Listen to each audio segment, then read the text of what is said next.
and welcome to the Portadown Preview Show. This is Season 2, Episode 12. You're very welcome. I'm Dave Wiggins, your host for this evening. And alongside me tonight, I have two happy boys. We have got Mr. Jonathan Dunlop. How are you, Jonny? Not too bad, Dave. How are you? Good. I'm doing fine, yeah. You're looking well in your wee retro number there. Rocking the retro, Dave. Good for you. You suit it. And we also have, of course, Mr. Mark Beattie. How are you, Mark? Not too bad, Dave. Thank you. I usually say something witty after I introduce you, Mark, but I'm not even going to bother. Good. I like that. I prefer that. That's good. You're both very welcome this evening. And obviously, Neil is not able to make it tonight. So he was supposed to host tonight, but he's forgotten his wife's birthday. So he had to pull out at the last minute, apparently. So he's going to miss tonight. Anyway, after the big introductions there, listen, it's Wednesday night and we're recording this at 9 p.m, which is a terrible time to record a podcast, if you ask me, because it's long autumn days and it gets dark very early. And I don't know about you boys, but I'm feeling a wee bit tired. Maybe you love this time of night, do you? I think you're showing your age there, Dave. I'm young, ready to go. I'm ready for the nightclubs and everything. Are you? No. I could have been in bed an hour ago. Listen, it's bad timing, Mark, if you're looking to go to nightclubs, because I think they're trying to shut those down, aren't they? Something like that, yeah. I know, according to Big Stephen Nolan, anyway. But listen, it's great to have you boys on this evening. We've a bit of football to talk about, and we'll have a bit of chit-chat around that as well about different things that are going on, because obviously, well, the big introduction I was going to give you two guys are the boys who I think work the hardest around the football club, right? You're in and through everything, and you have been for years and years and years, whether it's, Mark, you kind of, you'll not admit this, but you head up the media team at Shamrock Park. He does, Jonny, doesn't he? He does. Yeah. He's our head honcho. He never usually admits to that, and of course he's involved in all sorts of things. And Jonny, you run We Are Ports, and you're involved in the Portadown Supporters Society. Big membership of the Portadown Supporters Society at the minute, isn't it? All three of us. Which means there's more to do. And what else do? You run the club Twitter account. And have you ever held a camera on a match day?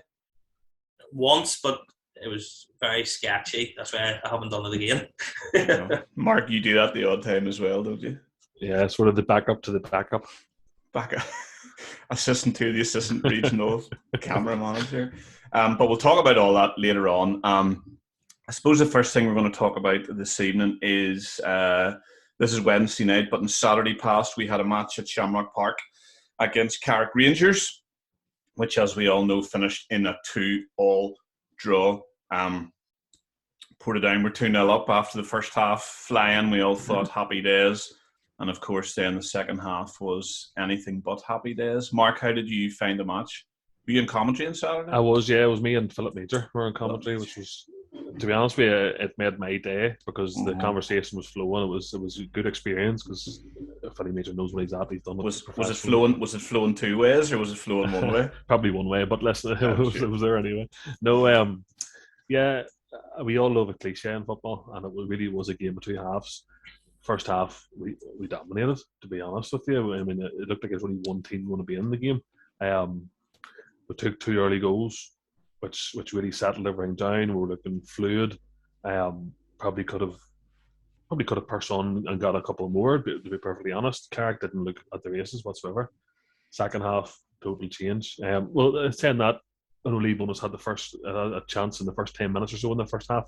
Yeah. And if he finishes that off, you just don't know what happens. It came at him at a funny height almost, between a header and a volley, and he sort of went for a volley and didn't quite get it right. But after that, our guys just died on their feet, and you could tell in the last 10 minutes or so, some of the boys just looked absolutely punctured. And I think it does come from the midweek game where it went to extra time against Cliftonville. The legs were tired still, and with so many changes, Tippy really couldn't make too many adjustments off the bench either. And you could just tell if we had a full squad out, there would have been changes made to it, and there would have been fresher going into that last 15-20 minutes, and it might have told the difference because you could just tell. Maybe it wasn't even physically tired. There was mental tiredness out there, and you could tell that was the result in the set piece. Some people went to sleep, just tiredness took it out of us in the end, I think. And I was going to say it's a draw for a result because Carrick really were pushing towards the last 15-20 minutes, but first half with both teams fresh, I thought we were the better side. So that should give you something, but it doesn't give you 3 points, unfortunately. It doesn't, and 3 points is what we kind of needed. Jonny, I'm sure you're disappointed on Saturday as well by full time. Yeah, you're always disappointed when you can see the 90th minute equaliser. Probably just going to echo what Mark said. I thought we were great in the first half and probably could have been maybe out of sight, maybe 3-4-0 up, if not by half time, by certainly early in the second half. But I think the exploits of the extra time against Cliftonville, as well as the big performance against Linfield the week before, the players looked mentally exhausted. They did look out on their feet. We lost. I think also a combination of a lot of players patched up as well. Adam McCallum wasn't due to start the game. Michael Ruddy wasn't due to start the game either, probably because they're carrying knocks and niggles and due to losing Stephen Taggart and Nathan Kerr in the warm up. The two guys were through in. I think they were sort of probably hanging together a wee bit. So I think just every big performances, extra time against Cliftonville, players carrying knocks, carrying injuries. It sort of caught up. You could see that last half hour we were getting deeper and deeper and deeper, sort of in camp nearly, inside our own half. So yeah, it's disappointing not to get all 3 points. Yeah, it was a bit of a kick in the teeth, and we sort of felt, we'll talk about the Dungannon match coming up here in a few minutes, but you sort of thought Carrick at home, Dungannon away, you had a good chance of 6 points or 4 points, and maybe that's being very optimistic where we are. I don't know, but I sort of think it wouldn't be that optimistic to have hoped for at least a win and a draw, but you were probably thinking a home win and at least an away draw, whereas you've drawn at home there and maybe put yourselves under a little bit of pressure going into the next weekend away at Dungannon. So it was disappointing. We played so well in the first half. First 10, 15 minutes, we missed 3 or 4 good chances, didn't we? Chris Lav went through a couple of times. The goalkeeper played pretty well until the one that went through his legs, the second goal, wasn't it? From Oisin. And here's what changed the game. Stuart King was out the back of the stand at halftime kicking walls and talking to himself, right? And so he must have absolutely went through his players at halftime. And I know Carrick had a really good start to the season. They have been struggling in the last number of matches, and they probably felt buoyant after taking a late point against us, which is not what we really want either. We want Carrick to be sliding on down the table and be in the mix. And yet we moved up a place on Saturday, which was kind of odd as well with a draw, I think a 90th minute equaliser leaves you second. I think if Carrick equalise the 75th minute or whatever, it doesn't feel just as bad a draw. But to concede in the 90th minute, it's a real kick in the teeth. And you allow yourself, when we were 2-0 up, I think I was talking maybe to Neil, and you sort of allowed yourself going, we win here today. Suddenly you go to the Swifts, you get something, you create that bit of a gap between Dungannon and Warren Point and yourself. You're on the coattails maybe of Glenavon. You've allowed yourself to get ahead of yourself before the match has ended. But I think the 90th minute equaliser just it's a kick in the teeth. But it's football, isn't it? It's football, and the best teams get beaten and the worst teams get beaten. And sort of after I was looking at the table earlier tonight, and when you read forums and all of that, I think some people are very quick to press the panic button and all of that. But when you look at it, we're in the mix with, we're all in the bottom 6 mix as far as I can see. Warren Point, Dungannon, Glenavon, Ballymena, Carrick are in there as well. And there's nobody in that bottom 6 who's found any form really at all. I know Ballymena have had a couple of good results in the last couple of weeks, one in the league and one in the cup. But when you look at it, we're all scrapping there in the bottom half, and I think we will all continue to scrap. And we're sitting fourth out of the bottom six. Ideally, I'd like to see us climb a couple of places, in and around between now and the new year. But is there anything to be panicking about? Funny, I was just when you were talking about panicking there, and yes, when you look at it, start of the season, if someone had offered you 10th position, would you have took it? You would have. And by hook or by crook, at the minute we're sitting in 10th. So do you go, okay, that's us playing up to expectation? But I know people, it's natural when you aren't getting results, you do panic. But what are we, 12 games in? 11 games in or so? 13. Oh, 13, okay. There's another 2/3 of the season to play, essentially. We're not far off it. So there's an awful lot of football to be played. But yeah, it's worrying when you're not picking up an awful lot of points. But we're sitting 10th, stop the season now, and I'd be happy enough. Do you know what I mean? Or fast forward to April or whatever it ends. So yes, concern, not panic. I think concern, not panic. The one thing that's holding me together is that first half and first 60 minutes or so performance, because the previous few matches as well. Against Linfield and Cliftonville at home, we were putting it up to teams and we were looking sharp and all over and defensively solid. The last 20 minutes of last start against Carrick, I'm ruling that down to tired legs, tired minds. And hopefully with the week off, we can start to recover some of that and get a few players a bit sharper and back from injury and stuff and whatever. But that's the only thing that's keeping me in hope, is there was performances and there was improvement. But yeah, concern, not panic, is what I would be thinking. Yeah. I think there has to be a sense of realism as well. 10th is probably the target, and it's going to be the target for the next couple of seasons. We're still the new boys in the Premiership, because nobody came up. Last year, it's not as if there's been a new Championship team has come up, and and for want, not whipping boys, but there's not another team trying to find their feet in the league. We're still very much the new boys to the Premiership, and we're still learning. We're still a very young team, and the realism is the target is going to be 10th for the next year or two, maybe 3 years, and consolidate those young players, get more experience, get a bit older, and start to build something. I would agree. I don't think there's anything to panic about, just yet. Yeah, and I think when you get most of your team fit, I know we've got players out. There's some long term, but when a couple of those long termers maybe come back around December and January time, and you get boys who've picked up knocks in recent weeks, like Michael Ruddy and Adam Solly was missed on Saturday.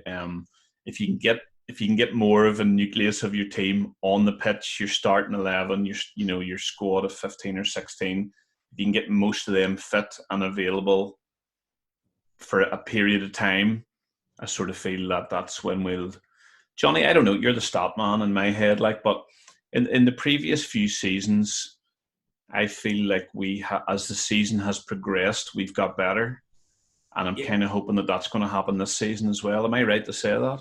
I think so. I was trying to think back to the first 12 games of last season. Now, I know we beat Glenavon on the opening day. And then I know we went up to Warren Point and got a draw. Yeah. But I don't think we got much more in the first cycle of league fixtures. We maybe got a draw. No, I was thinking maybe we got a draw with Coleraine, but we didn't, because we played Coleraine the first home league game of last season. We drew with Larne away, and it was very cold, but that might have been after Christmas. I don't know. I think that was maybe after Christmas. Well, obviously went up to the Swifts and won as well in the first cycle of 12 games. Yeah. So there's maybe 7 points I think we got, roughly, just off the top of my head, in the first 12 games of last season. And this season you've topped what? 3, 4... Win 3 or 4 draws, maybe.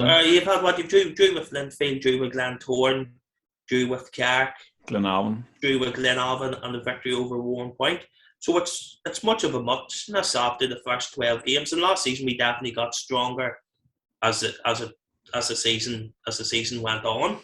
Yeah.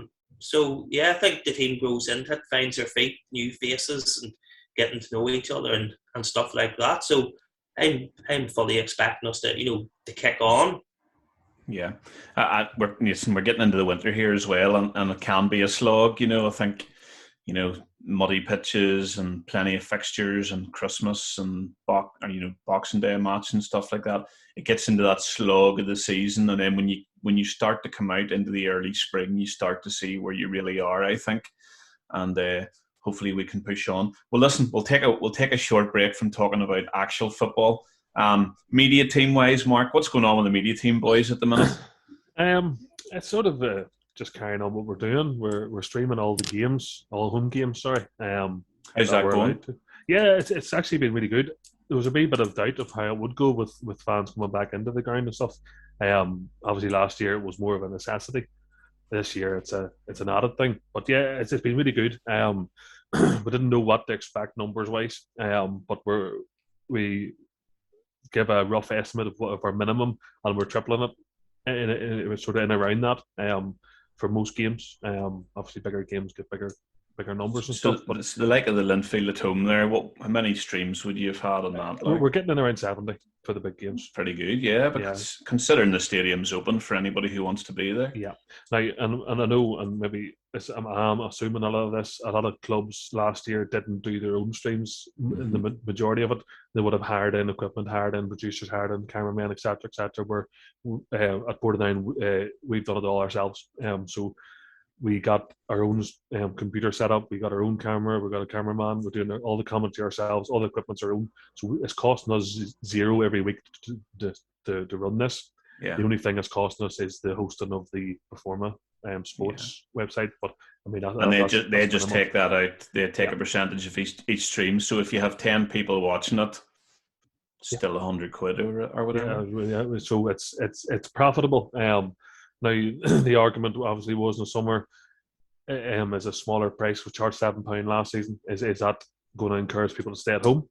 So after a lot of discussions to and fro, we decided to up it to £10 to watch the stream. It's still cheaper than coming to the match, but we're hoping that sort of the £2 price difference doesn't really impact anyone or change anybody's mind from coming, because you want people to go to the match. You want them to enjoy Summer Park, enjoy the atmosphere, and get out around people and stuff. And so you want to encourage that rather than discourage it. So it's interesting, because sometimes when you talk to some supporters that you might know from other teams, there's people who support clubs all around this country who've never set foot in Shamrock Park. Like there's Coleraine fans, Ballymena fans, Cliftonville fans.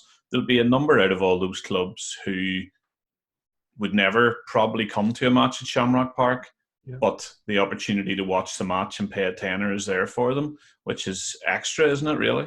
Yeah, absolutely. And listen, there's people that don't want to come out at the minute, which is fair enough, and we're hopefully helping them and stuff like that. I know at the minute Niffle have opened an international streaming service as well, so people all around the globe can watch us now. Personally, I think ours is better because we have commentary, we have graphics and all that stuff. So I would encourage anybody to buy our stream. I think the production is really good. It's getting better every time as well. We're adding new features as we go, as we learn, basically. Who makes that all happen, Mark? Give the boys a shout out there. Matt Wright does a lot of the graphic work, a lot of the stream producing.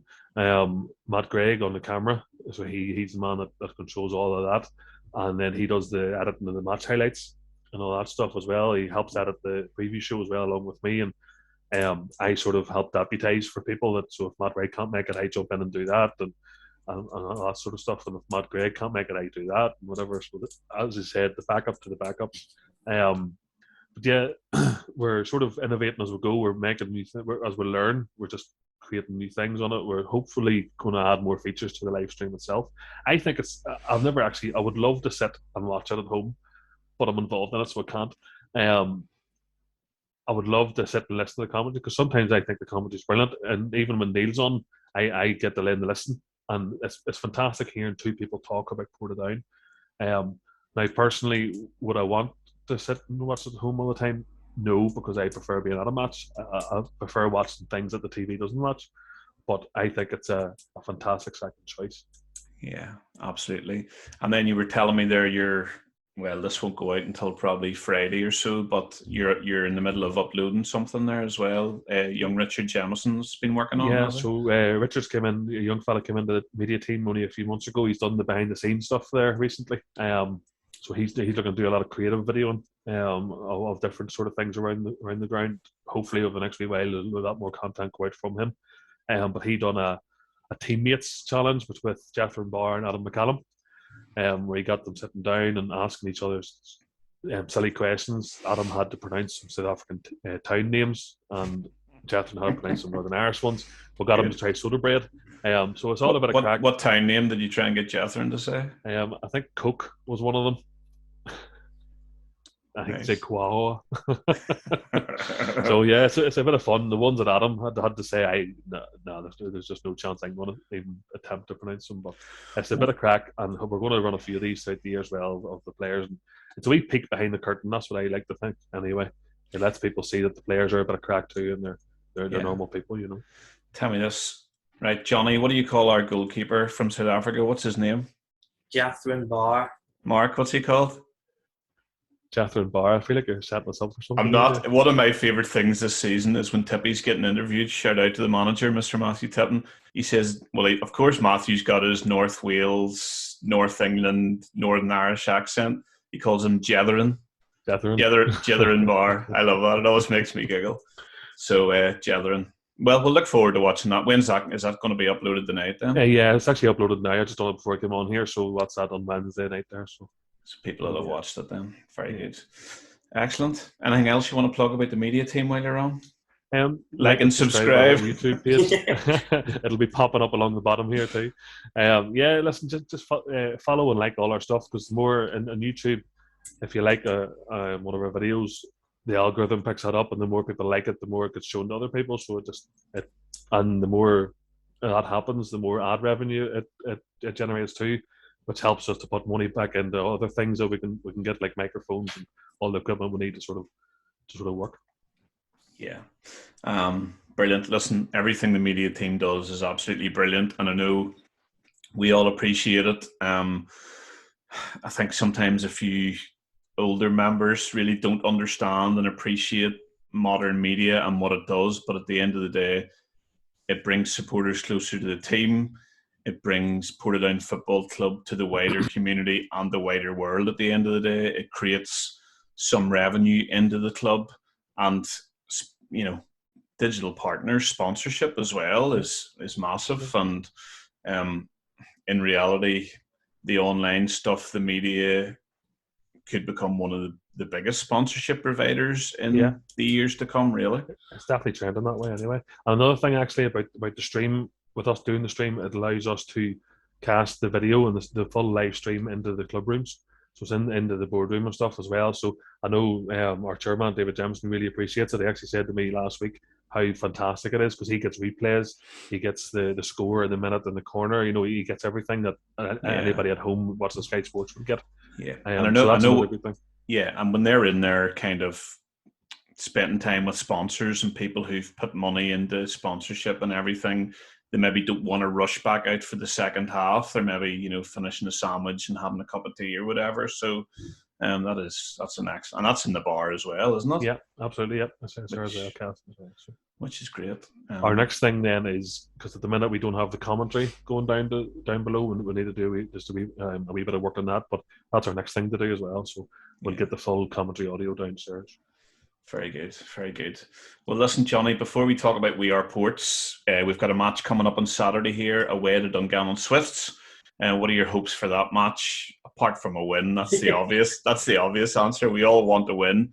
How do you think that's going to go down?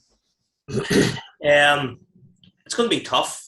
You know, there's no doubt about that. I don't know where we're looking. You know, after Saturday, I'm not sure if Nathan Carr, Stephen Taggart's going to be available, if Adam Sally's back. You know, I think Adam Sally and Lee Bonus in tandem up front together make a real difference. So it'll be tough, but you know, it's one of those games that, you know, you earmark whenever the fixtures come out as a real chance, real potential 3 points. You know, we beat the Swifts 4 times last season. Now I know that they gave us a bit of a drubbing earlier on in the season, so hopefully that will be in the minds of the players going to Stanmore, on Saturday to make amends for that. So as always, I'm hoping for a nice, comfortable victory. But in reality, I'll take a 90th minute 1-0 win. Yeah, hits off somebody's backside and rolls in. Even an own goal will do me, Dave, to be honest. Do me well, absolutely. Not fussy. I know, it's Mark, we usually do okay at Stangmore Park, but it's Dungannon are a different prospect now, really. I don't want to. Well, Dean Shields, he's got them playing lovely football, blah blah blah. But they're a bit more confident than them, than they might have been 2 seasons ago, for example. Yeah, well, I know last year we sort of had the voodoo over them. We beat them 4 times out of the 4. So we had the sign over them last year, and it was a good place for us to go and pick up points. But this year it's a totally different kettle of fish. It's I know coming off that 4-1 defeat at the last game at Summer Park, from talking to a few players, I remember I can't remember who it was I was talking to, one of the players anyway, and I didn't even bring it up. I wasn't even going to talk about it, and they brought it up. They were that annoyed about it, and this was a couple of weeks after it. Like, it was still raw. They were really annoyed about it, about how they performed, and they just didn't turn up, basically. It wasn't nice, put it that way. It wasn't a good day. So like Jonny said, hopefully that's still fresh in their minds, and they're going to do something about it, because they have a chance to. Dungannon are in that dogfight with us. I know it's too early to say 6 pointers, but it's maybe a case for it, because they're not that far. They're like 1 point behind us or something like that. But I know it's early. Game or two in hand as well. But I know it's early. But listen, I know they're struggling for keepers at the minute.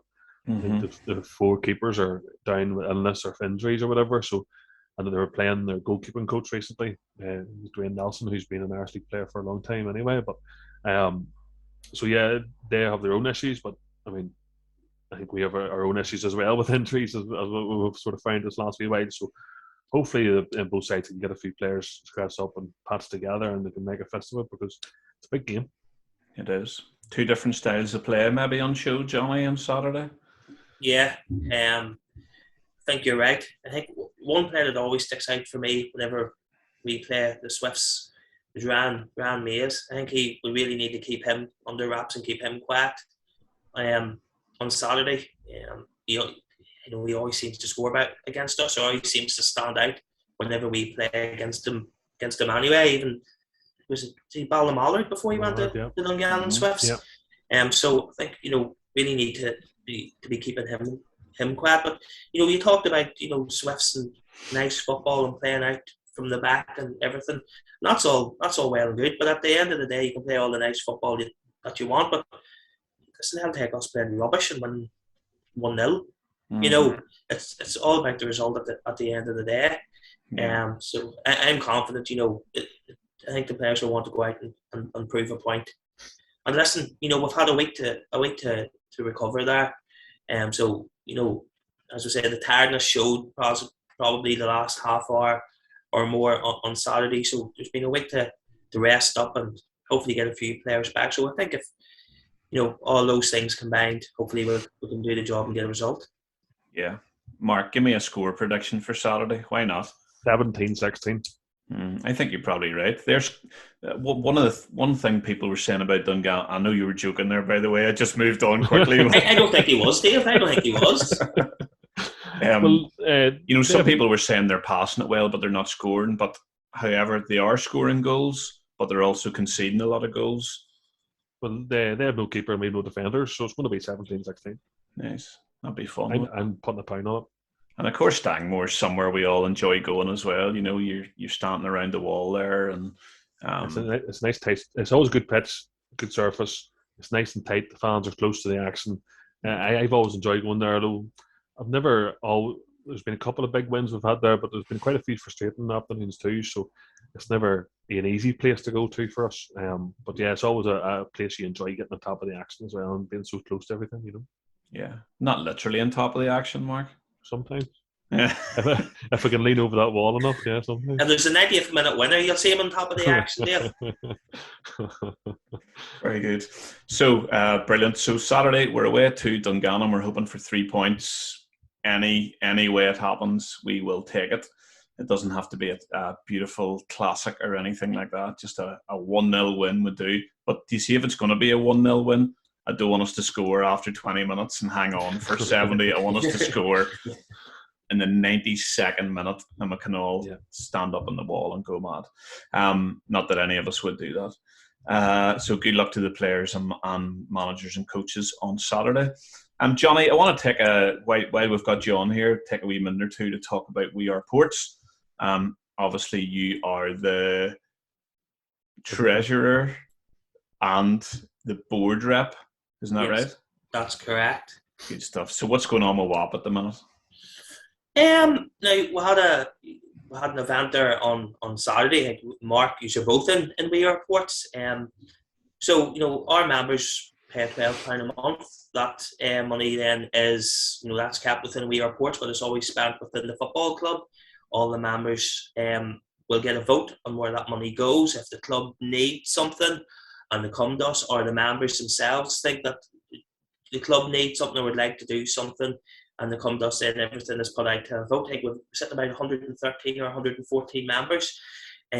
Those members, sometimes I think people think WAP is a supporters club, and they think if they're in one supporters club, they can't be in WAP. But WAP is a membership. It's anybody can join it. There's people within it from Eden Reds, Rich Hill Reds, New York Reds. With people in WAP from all around the world. There's people from England, people from Scotland, Australia, America. So that money's always spent within the club. We help fund WAP, help fund We Are Ports TV. We have done numerous things in and around the club. We help if Jack needs anything for the pitch or anything like that. We help redo the club rooms over the summer as well. They're just some things off the top of my head. Changing rooms are as well. Yeah, that's correct. So we like to give back to our members as well, because these are members. They're paying out of their own pocket. £12 a month extra. That's somebody's maybe better. Says the treasurer here. Somebody's better at maths than me. What 12 is? 144. We'll go with that, Dave. So that's an extra £144. Supporters paying out of their pocket. How long now? You've 12 is 144. But I don't know why we've done that sum. 12 months by 12 months, Dave. 12 months. You can say I'm well qualified to be the treasurer of We Are Ports. You absolutely are. But that's £144 each of those 113, 114 supporters are paying extra every season to go above and beyond it and help the club. So we like to give back to the members as well. On Saturday there, we had a members only event in the club rooms where Mickey Collins came along, and we done a Neil, Mr. PFC pundit, done a Q&A with Mickey, and it was great to see the club rooms. I'm sure there's maybe was packed. Mickey was talking about his time at Portadown, and it was it wouldn't have been very memorable, would it? You sometimes think of players, but Mickey really, he's speaking about how much he loves Portadown, and much, it's his club. Mm-hmm. He loves the club. Even in the run up to the event, I was speaking to him, arranging for him to come up.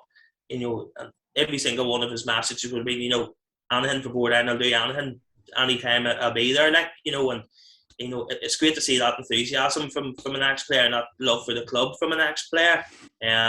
All the members got bacon and sausage bops as well with a good Mark. I didn't take one. No. Mark had yours as well. Mark had no comment. So that was we plan to do more stuff like that for members as well. So we're giving back away to them as well.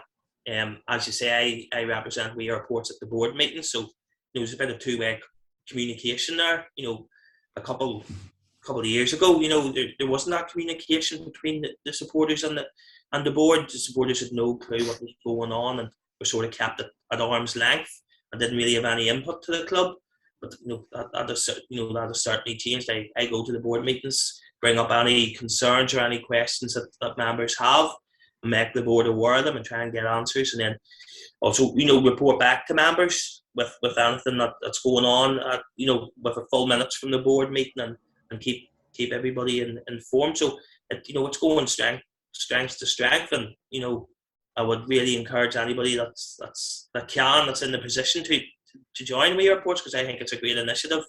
Yeah. I think that there's really, really good work around the club. How would they join, Jonny? You can speak to any We Are Ports member, at matches. Where also you can social media. We're on Twitter and Facebook and stuff like that. There's also the website. I think we are ports.co.uk. I think it is. Yeah. There's a sign up section there. So there's loads of ways to join. We would love to have you. The more members we have, the more we can do around the club. The more that we can have our voice heard around the club.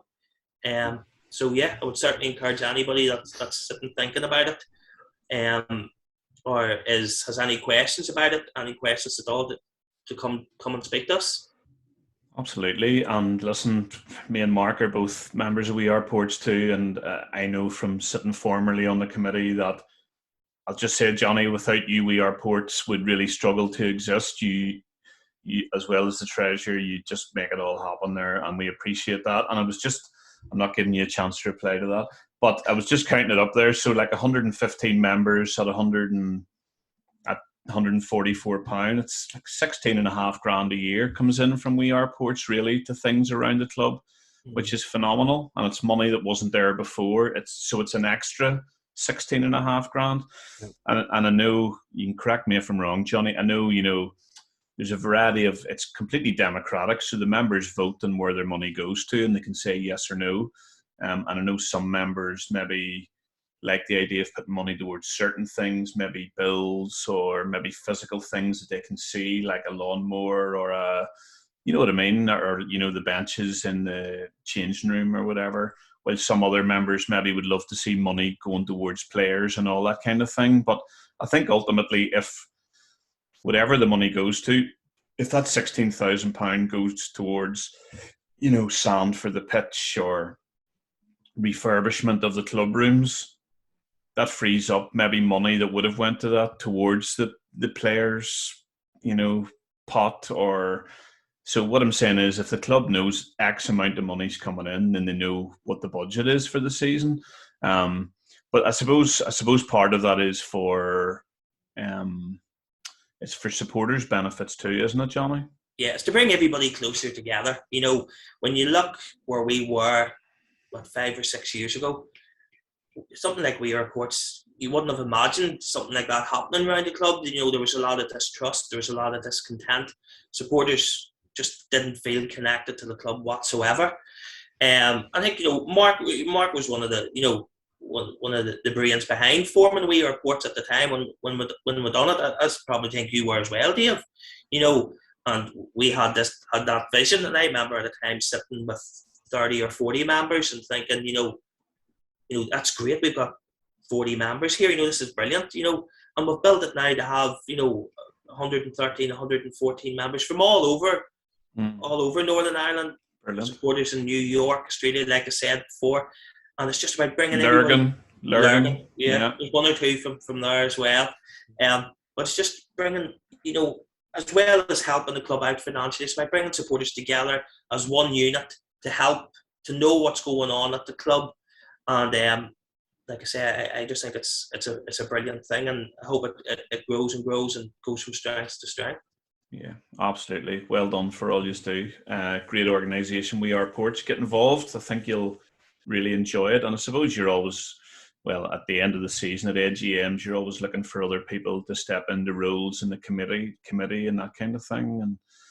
And if you want to, it's a good opportunity really if you don't volunteer at anything around the club, but you sort of feel like you want to get involved and do something. I think that would be a really good place to start as well.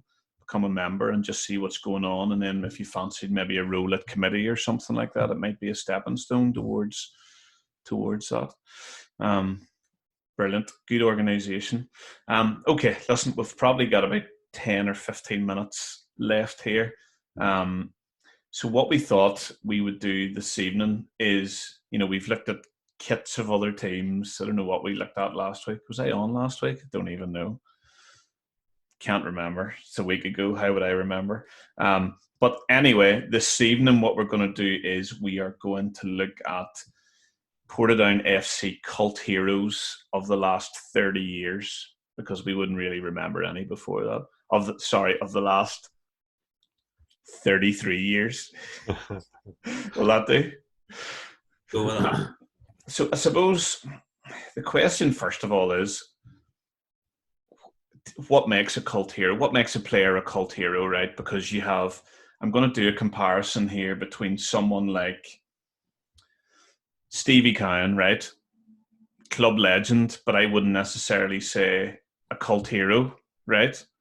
Whereas someone like Joey Cunningham, to me, still a club legend, but also like a cult hero. So what do you think? What are some of the things that make a player a cult hero rather than like a club legend? Sorry, I know it's 9:45 on a Wednesday night. I'm asking deep questions here, but so for example, somebody with a funny name, right? Johan Flobacker, for example. That sticks in your head when you're a teenager. So to me, what do you think? For me, it's someone who you remember not for their footballing abilities, for something else. Okay. Not footballing ability at all? Well, it can be, but more about their personality, their aura, their hair, their name, their attitude, whatever. So something that makes them stand out outside of football. For me, that's what a cult hero is. Yeah. Jonny? I would sort of agree with that. Sometimes I would tend to think of a cult hero as somebody that goes under the radar a wee bit, is maybe a wee bit underappreciated and doesn't get remembered in the same ilk of maybe a Joey or Stevie or Sandy. I've been trying to come up with cult heroes all day that I think fall into that category. Yeah. So I do. But I've written down someone who you remember as a child, someone whose name just sticks in your head. Like Mark said, maybe weren't the best player that ever played for us. A madman, right? Great hair, you said that, Mark. Funny name. Maybe somebody who was only with us for a very short time and then disappeared again. Or just someone who was a complete anomaly, So there you go, right? So here, I thought what we could do is maybe, if we maybe come up with 3 names each, and then we'll have a good fight about it and settle on our top 3 Portadown cult heroes of the last 33 years. How does that sound? Sounds good to me. All right. Jonny, you can go first. right. My whole career give us one what, go here. yeah, I do, because I'm scared somebody else will steal them. I've thought about this all day. Right then, just give us one then, you Hallion. I'm going to write them down. Yeah, I'm disappointed. I thought this name would have rolled off your tongue. You can, well, he's on the list. He is on the list. Like, I have a list of about 20 here, but I can't say them all. Fuck you, Vic. Right? How come? I don't even remember him playing for Portadown. I think he played about 3 games. But when anybody mentions Vic Kazula at Shamrock Park, everybody just knows him. He sort of made like 3 or 4 appearances, and it's just on the tip of everybody's tongue. I think he's a bit of a madman. I think he had an eventful few weeks in Portadown, I think. Is he the guy that ran up the bill at Intersport? Allegedly. Allegedly, okay, allegedly, yeah. And then Daffy ducked off home to Scotland. That's the rumour anyway, isn't it? He's a player I'm too young to remember, but I've heard all the stories, which makes him a cult hero. There is one great photograph of him the last day of the season, 1990, I believe. David Jeffries wasn't he on the pitch that day? I think he was. Yeah. And there's a Linfield banner in the background, and I think David Jeffries in the photograph, and just Vic Kazula. So Vic Kazula we're going to put down there.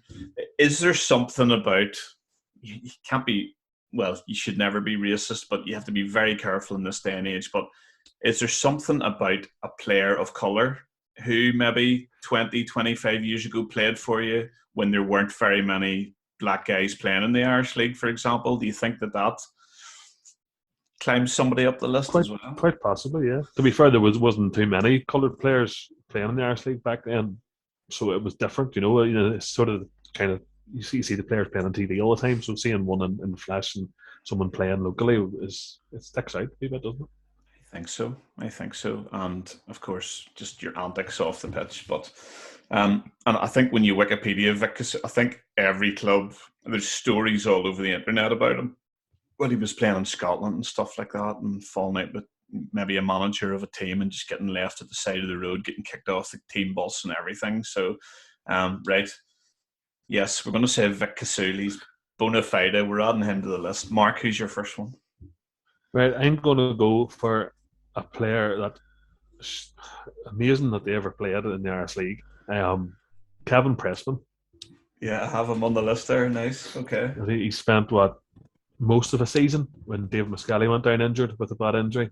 Ronnie McFall drafted him in. I don't know how he got him in. I think he had retired or just maybe stopped playing or whatever in England. And like that guy was Premier League quality goalkeeper, probably number 3 in England. He was getting into their B teams at the time, and he came to play for Portadown, and they couldn't find. I think we played. Someone tells me we played in Deodora or something at that time, but they couldn't find Deodora top that fitted them, so they gave him an old Adidas one of the big baggy ones. It's like, do you know when a player retires? Like, so I don't want to be disrespectful to anybody, but you sort of see players. So I'm 42. When you get to your 40s, you put on a wee bit of weight and all that. It's just natural. It's only natural. That's what I tell my wife. But sometimes you see a player who was trim and quick and strong looking on the pitch, and maybe they come back to do a wee bit of commentary or to do something, and they've put on a wee bit of weight. Kevin Pressman was 40, wasn't he, or 41 or something? He definitely was. I would say he's began for anyway, but like he could still do it. He was throwing himself about the pitch and about the goals, and like it was brilliant. The song was Kevin Pressman, England's number 1. Like we're trying to get him back into that squad. He was genuinely fantastic for us in the short spell he was here. Yeah, it's a pity that he retired. Then I think we are his last official club. They so. Against Cork did not. Yep. We broke him, didn't we? We broke him. To be fair, they had Kevin Doyle, Shane Long, and O'Donoghue, who all went ahead and played for Republic of Ireland and in the Premier League and stuff. So they were playing against a quality side. But yeah, I think from what I hear, he walked off the pitch, apologised to his teammates, said, "That's me. That was my fault tonight," and none of the goals were his fault whatsoever. Like he was, he was still stopping everything. No, nice one. He won all the Supporters Club's Player of the Year that season as well, didn't he? Yeah. Brilliant, Kevin Pressman. Okay, so my first. It's hard. I'm going to put this one down, right? I think he won the league and a cup with us, but also I have to put Mickey Collins in there, right? Hopefully he'll allow me to do that, but like. Anybody who gives the finger to the Glentoran fans is a cult hero in my book. And, Mickey's just legendary. And I think some of the stories he told on Saturday, Jonny, you just realise, like, he was just a madman on the pitch. He just loved it. He just, he had the name of being a hard man, but it wasn't just a name. He wanted to get involved in everything, didn't he? So, happy enough, Mickey Collins. Yeah. Did any of you have him on your list? No. He didn't quite make mine. For me, he's a staple rather than a cult hero. But I love Mickey. I love watching him growing up, watching Portadown. He's a different class. Not only was he uber aggressive and could scare anybody, he was talented too. He could play football. Tell you what he couldn't do though. Score a goal.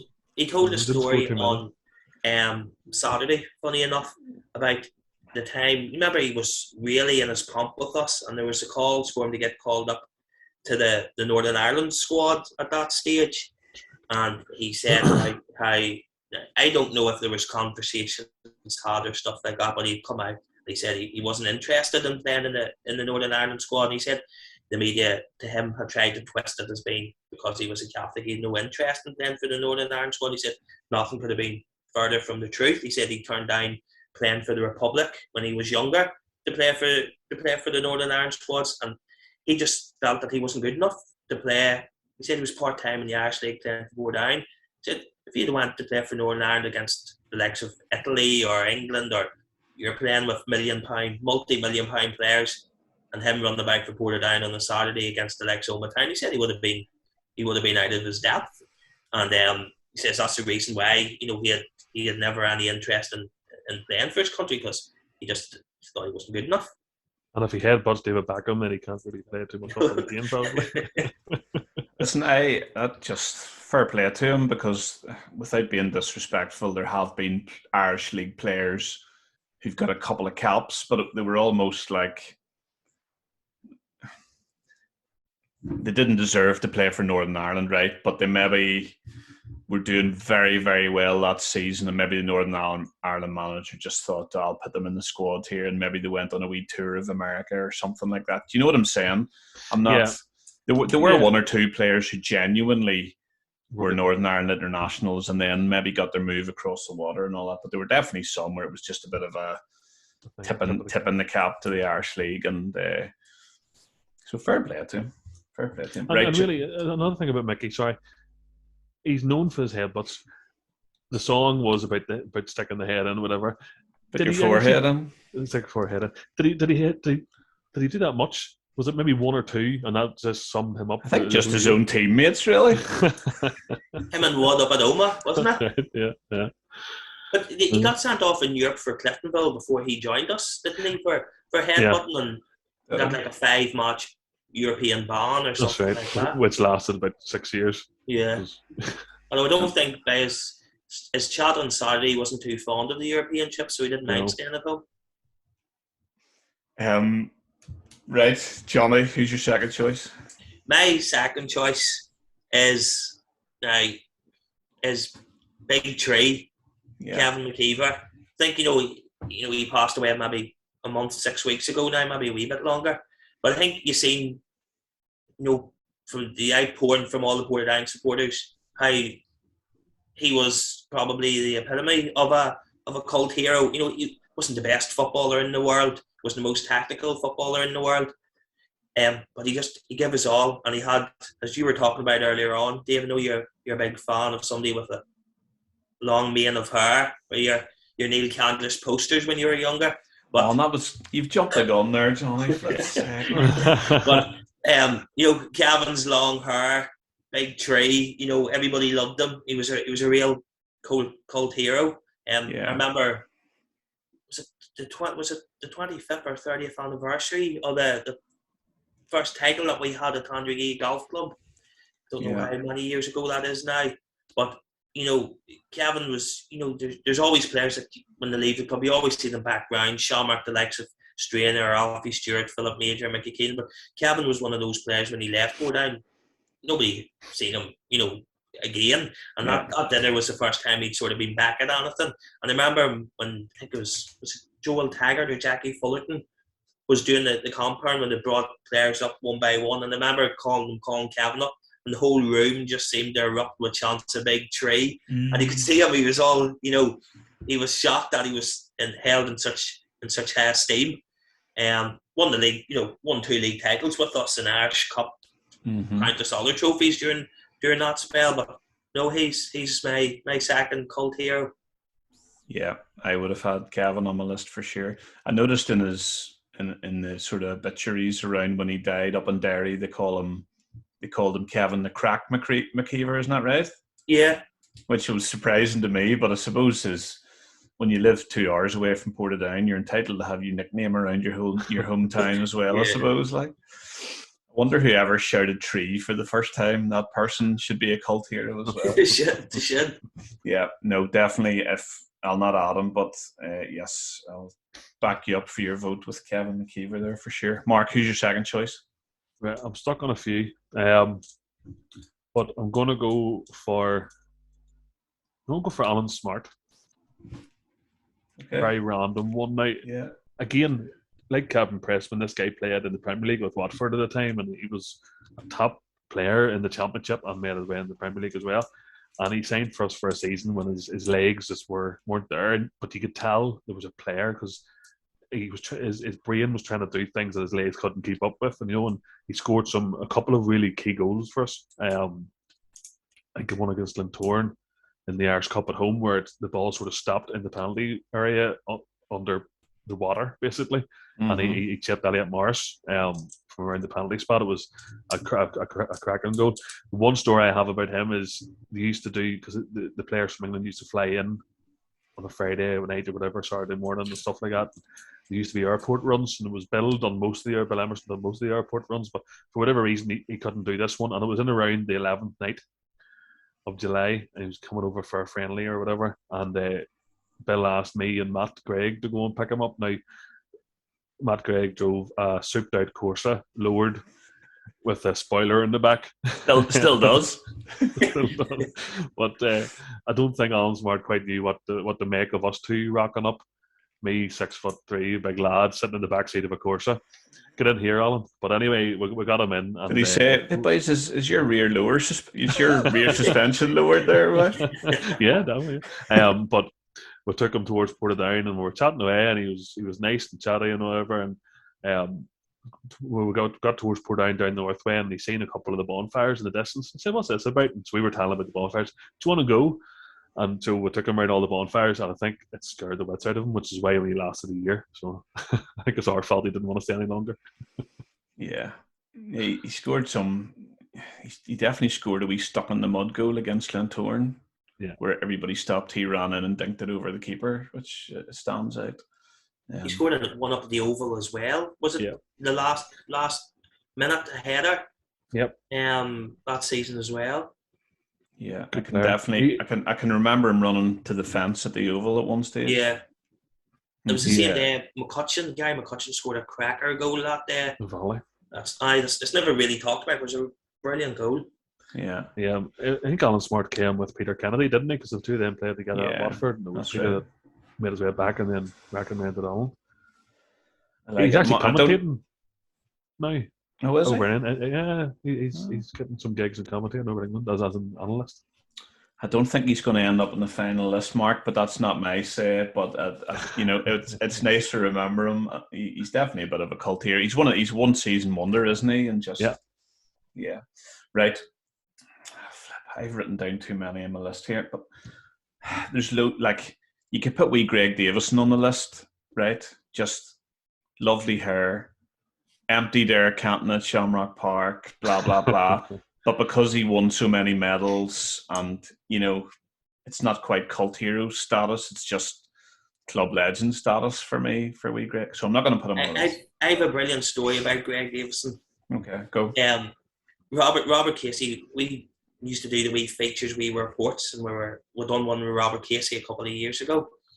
And we done it. And then after we're finished, he goes, I forgot this story. It's a brilliant story. I forgot this story, but he told this one about Greg. He says, the way Greg always loved to be tanned. He always, loved the tan and all. And he'd always ask Ronnie, wearing the away kit. We'll be wearing the away kit next Saturday and all. The white kit and then him tanned and all. He'd always wanted to know, so he could get his tan all sorted if we were wearing the away kit. And he came in this, I know who we were playing, and they noticed that he was all this glitter on him. And what's going on? He bought tan that had glitter in the tan, and he tanned us up, and he was just all this tan with all the glitter in it. He said, and Robbie was saying that the changing room was just pissing themselves laughing. I don't know if Greg's seen the funny side of it once he realised. That's a good. That would almost tempt me to definitely put him on the list there. I'm not going to. Listen, my second choice is going to be Richard Leckie. I had him down. Yeah. Did you? Yeah. I just think, all-time leading European goal scorer, but probably not in the top 10 best strikers I've seen in a Portadown shirt. No disrespect to Richard. I mean, he knew where the back of the net was, but he wasn't that. To me, he wasn't that regular every week goal scorer. I don't know how many goals he would have scored in the season, but I just think he was tall. There was a good song about him and a few good stories about him, and your leading European goal scorer. I just think Richard Leckie for me is on that list. Fair enough. Yeah. I would take him this Saturday because he scored 4 up at Stanmore once, didn't he? Did he? Yeah, very good. Yeah, flip, you take him anyway, really. The story about him is about the sheep. Is that the one you're referring to? Yes. He was late for a match and apparently ran over a few sheep on a country lane trying to get there. I think it was a cup final actually, up at Mornview Park, if I remember right. Is that right? The Uri one? Yeah. Honestly, Ronnie, I ran over 6 sheep on the way. That's why I'm late, honestly. Right, Jonny, number 3. Right. Now, I've literally just changed my mind as we've been talking. No, I can't get it. So, some ones that popped into my mind was the likes of Marty McGee, Robbie Casey, even you were talking about players that made fleeting appearances. I think of Davy Sinclair and Scott Leach and maybe even Stuart Rafferty were players that only seemed to play 2 or 3 games, but are always thought of. But the last one I'm going with, and I hope you remember him, Dave, Beats will definitely not remember, Jamie Woodsford. I knew you were going to say that. I knew it. I can only remember his one good goal, though. Against Cliftonville. Aye. But I think he scored a bucket load. He came in, remember, towards the end of that, won the first Premier League. Came 96. In towards the 95, 96, I think. It was Hellock and Ferguson up front, but I think Ian Ferguson was injured for large chunks of it. But he came in for 6 or 7 matches. He came in on loan maybe from Swindon Town or something like that. He scored an absolute bucketful. He was real Cockney, real Londoner. And he scored that great goal up at Cliftonville. I think he had a red card somewhere in amongst that as well. And then he just disappeared into thin air, never to be seen ever again. Although I think he just followed the Borderline Twitter. I noticed the Jamie Woodsford, and I looked at the picture, and it's definitely an older version of him, but he's never tweeted or anything. Is this who you're going for? I'm going for Jamie Woodsford as my 3rd choice cult hero.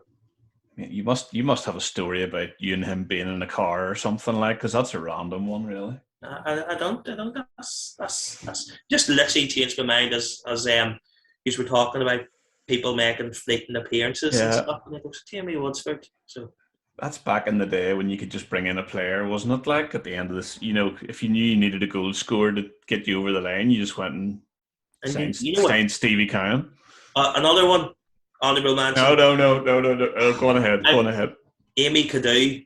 I forgot him as well. Sort of came in as a sort of a cult hero. But that's back in the day when that was Big Ronnie, before the day of social media and where just a random player would run out on a Saturday afternoon and you'd be going, who's this guy? Checking the programme and all. Didn't even make it into the programme sheet. he turned up as an Armagh City. We were playing up at home park. And we just seen him in the warm up. Who's this guy? And he scored within 10 minutes. And we thought that best player I've ever seen in the world. I also had Colin Tolimo on my provisional list, my early list, but again, another dark skinned fella. Just there you go. Okay, Mark, 3rd one. Be careful now. Be careful. I'm going to give an honourable mention, just like Jonny did. Okay. I don't think anybody's going to even probably remember this fella, but do you remember Kahed Pasha? The Turkish midfielder, yes, signed randomly, and the reason I remember this because for whatever reason I was deputising up at the club for the media officer at the time or whatever, and I had to go and knock the doors of the teams to get the team sheet back before Comet, before we'd actually done paper writing, and you couldn't make out Ronnie's writing because he was all squiggly. But I had knocked the door, and you have to then pass the other teams to that team and the away team to the home team. And I give David Jeffrey, Portadown's team, and he looked at and seen this name he'd never seen before, and no one had ever heard of him or whatever. And he was absolutely bouncing that Ronnie had pulled something over his eyes and he didn't notice or whatever. So that's funny. He wasn't that good. He scored again up at Solitude, I think, on a Tuesday evening, but apparently he wasn't all that. He was about the same time as Amy Cadu. Yeah, he's around that time period, wasn't it? Yeah, but that's not what I'm going for. I'm going to go in the 90s, just like Jonny, because he loves the 90s. I'm going to go with Tony Sheridan, striker.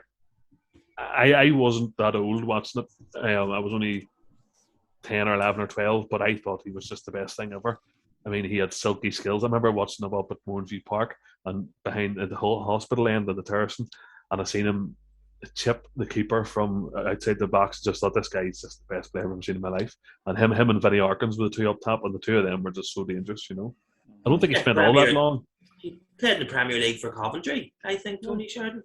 There you go. Love that, Jonny. Love that. 90s. Yeah, love the 90s. Get some Oasis on there. Okay. So, Tony Sheridan for me. Okay. I'm going to give some honourable mentions here, loads of them before I give my last one. And some of these, again, club legend or cult hero, I don't know, right?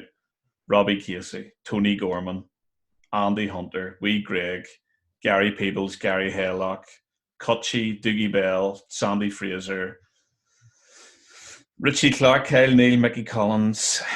Joey Cunningham to me still is, but I haven't put him on the list. Robbie Garrett for a few seasons in more recent years because he didn't really do anything but was sang his name every week.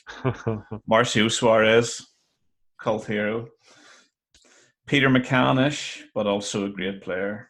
But ultimately, Johnny's already mentioned him. I'm going to go for Neil Candlish. I just think great hair. I mean, whoever played for us who had a ponytail for most of his Irish League career scored some great goals, and I think Ronnie maybe signed him at least 3 different times. So I'm going Neil Candlish. Fair enough. Yeah, good shout. There you go. Who out of the current setup has the best chance to become a cult hero? I know who I'm picking. I mean, I think in some ways it's easier to have a cult hero when you're playing in the top half of the table or something, right? I think Lee's a current cult hero because he's a local lad. You know, people know him around the town. You know, he's come from lower levels and scoring goals. There's something about that as well. But I hope he moves past that and becomes a club legend. You know, but there's a lot of time before that. Just go on then. You mentioned Neil Candlish in there. I was thinking Sammy McLeod because you know he has that personality. He's a pretty boy from England and the long flowing hair and stuff. He has that potential to be a cult hero.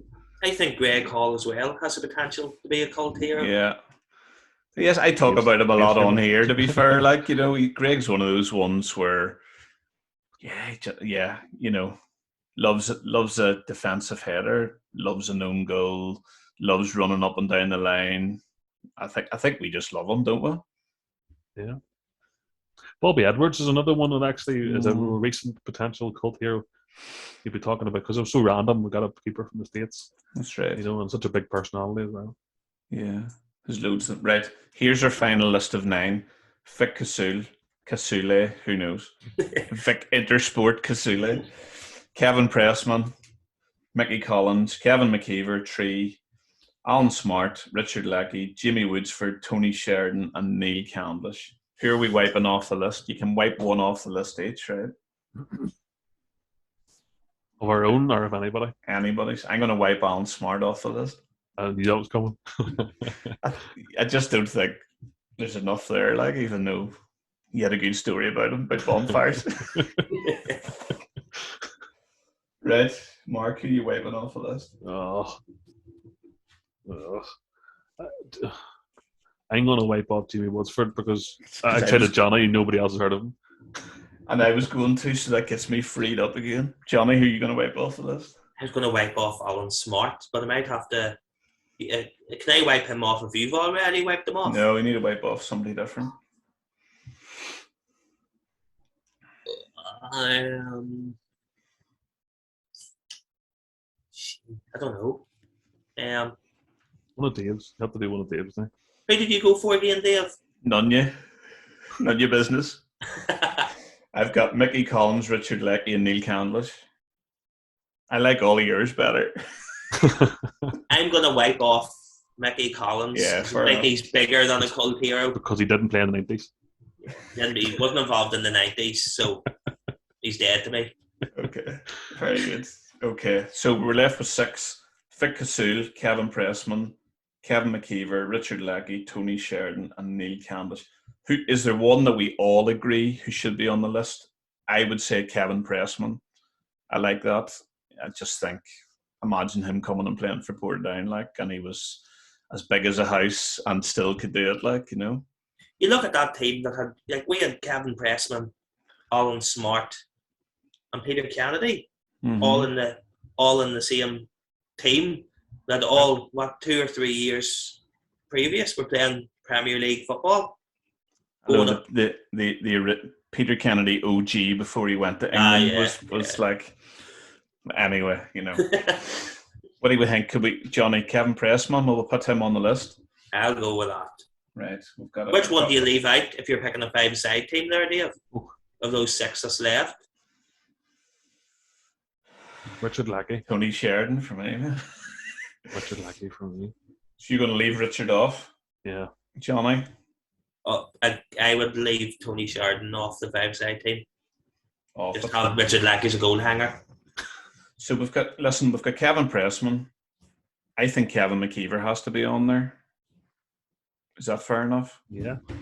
Right. So there's 1, 2. So we've got Vic Casoul, Tony Sheridan, and Neil Candlish. With Neil Candlish there for me. Leave him on. Yeah. Me too, man. Jonny Tony Sheridan's a no-go, Jonny. Like. Yeah.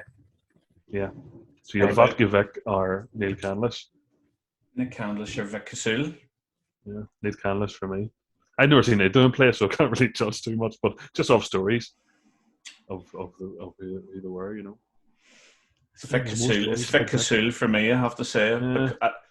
I like Neil Candlish better. He means more to me, and he had great hair. But Vic Casoul for the sheer hell. Like if you looked up cult hero footballer, Vic Casoul is going to be in the top 10 there in Britain. Yeah, I'll give you that. Well, Johnny's obviously happy enough. That was his pick, wasn't it? We've got here. No, we don't have one. All mine are gone. Screw you, lads. Although I would have had Kevin Mckeever on the list for sure. So, okay. So here we go. This is the title of the podcast: Portdown Football Club's top 3 cult heroes of the last 33 years. Vic Casoul, Kevin Mckeever, and Kevin Pressman. Well done. We'll tag Kevin Pressman on the Twitter of this show, will we?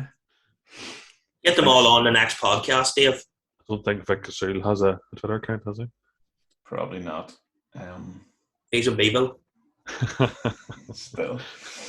And it's always weird, like when players that you've watched on a pitch have sadly passed on, and like, you know, you get into that age where there's been a couple of, you know, David Mills and Kevin Mckeever have already passed on there, like, so. Yeah. Davy Mills probably would have been an outside shout for a bit of a cult hero there. There's some stories about him, like, you know, Robert Casey, I think, was telling a few stories like that. Davy Mills was a madman.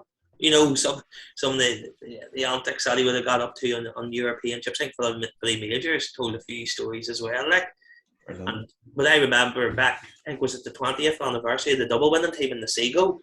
You know, a quieter man you wouldn't have met. He was so unassuming. I think he was one of the first there. And Davy Mills, and he nearly felt a bit embarrassed. So many people knew him and were talking to him and thought of him so well. And then Robert Casey was telling the stories about him, like when Ronnie used to bring them for pre-season training, up running around Cave Hill and all, and Millsy maybe hanging apart, like, and stuff like that. And like Robbie Casey tells a story about where they're on a European trip and the barman must have went to the toilet or something, and Davy Mills just jumped behind the bar and just put a whole concoction of stuff in a pint glass, and it was maybe Robbie Casey's first European trip, and made him down it. And I think on the flight home, I think Robbie wasn't too well on the flight home, and I think Robbie was just shaking his head, like. Brilliant. Robbie Casey's an outside shout for. I had him on my original cult hero list. Yeah, I would agree. However, he played for us for long enough and was good enough that he's, you know, we've described what a cult hero. Anyway, the final 3: Vic Casoul, Kevin Pressman, and Kevin Mckeever. I think that is a pretty good shout. So that brings us to the end this week. Roll on Saturday, where we go to Stangmore Park in Dungannon, and we're hoping for 3 points. Anything else you want to say before we go? No, like and subscribe to YouTube, please. How do you do that if you're over 40? Click the button right below here. Right. And also you can watch us or listen to us on Spotify, Apple Podcasts, Anchor, and all the rest of the podcast websites and apps. Nice. Jonny, join We Are Ports. Join We Are Ports and Portadown on Saturday. Nice. Until the next time, Neil, please come back soon. All right. Take care.